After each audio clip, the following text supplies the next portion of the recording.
O Alex Souza, ele pergunta qual o impacto desse protesto de outros que estão por vir, a curto ou longo prazo. Como é que você vê isso, Renato?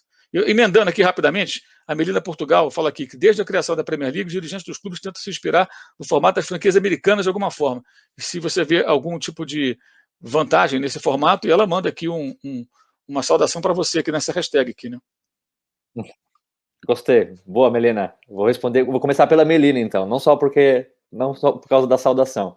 Então, esse negócio de comparar os clubes ingleses com as franquias americanas também é bem papo para inglês ver. Quando é conveniente para eles, eles querem comparar. Foi o que aconteceu com a Superliga. A Superliga, são vários motivos, né, para as pessoas terem odiado a ideia da Superliga, mas o principal é que eram sempre os mesmos clubes, né? Eram os 15 donos da Superliga que nunca seriam rebaixados. E aí, quando perguntados, os dirigentes justificaram, é que nem a Liga Americana. A Liga Americana, a NFL, a NBA, ninguém é rebaixado, são sempre os mesmos. Isso não impede que seja uma competição legal. Só que não dá para você comparar as ligas americanas com o futebol inglês. É um outro mundo, é outro cenário.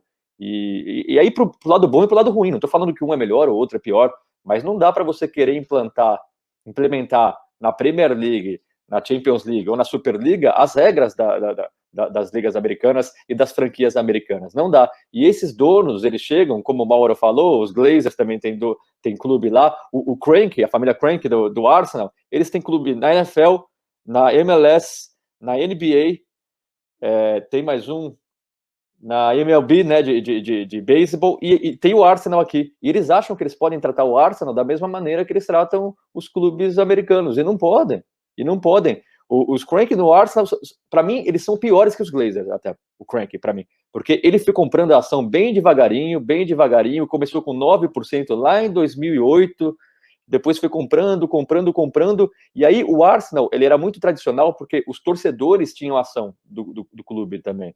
Então, os torcedores sempre fizeram parte, numa minoria, lógico, mas sempre participaram das decisões. E aí o Kroenke conseguiu obrigar os torcedores e ex-jogadores também a venderem as ações para ele. Então, hoje ele é o dono solitário do Arsenal, é um cara que nem aparece. E ele acha que ele pode tratar o Arsenal, porque na NFL, você não vai ver... A gente não tem caso de torcedor indo se revoltar na porta do estádio, por causa da maneira como o clube é gerido. Aqui na Inglaterra tem, porque é outro mundo, é outro cenário.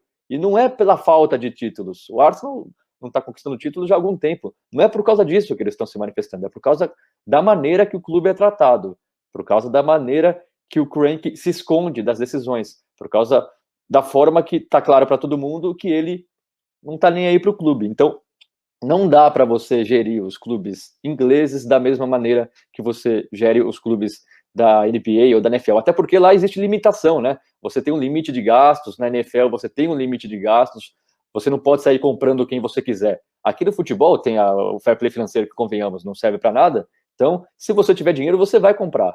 E não é isso que acontece.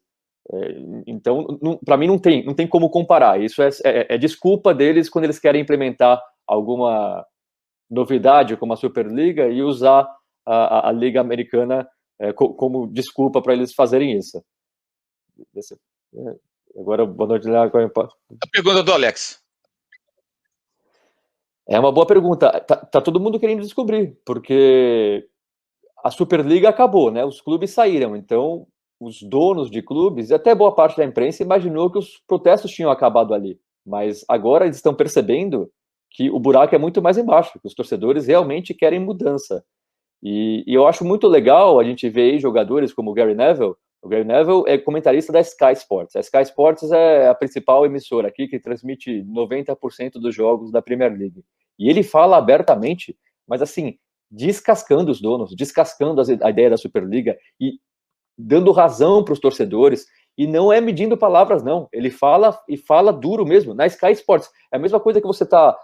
A gente pode falar aqui, então, na live, você está na Globo 10 anos atrás criticando os donos de clubes e criticando a organização do Campeonato Brasileiro. Não é fácil você fazer isso. E ele está fazendo isso. Então, existe um movimento muito forte que as pessoas menosprezaram um pouco no começo, mas que está se mostrando realmente um movimento muito forte. E algo vai precisar ser feito. Tanto que o governo já entrou na história. O governo já criou uma comissão para analisar os próximos passos do futebol inglês. porque o governo entendeu que alguma coisa precisa ser feita. E os torcedores do Manchester United ontem, depois da manifestação, eles lançaram um comunicado, e o comunicado foi muito claro, muito inteligente, muito legal de ver. Eles falaram, alguma coisa precisa ser feita. Os torcedores precisam voltar a participar das decisões do clube. E isso é uma coisa do governo. A gente demanda que o governo faça alguma coisa. Foi por isso que a gente foi se manifestar.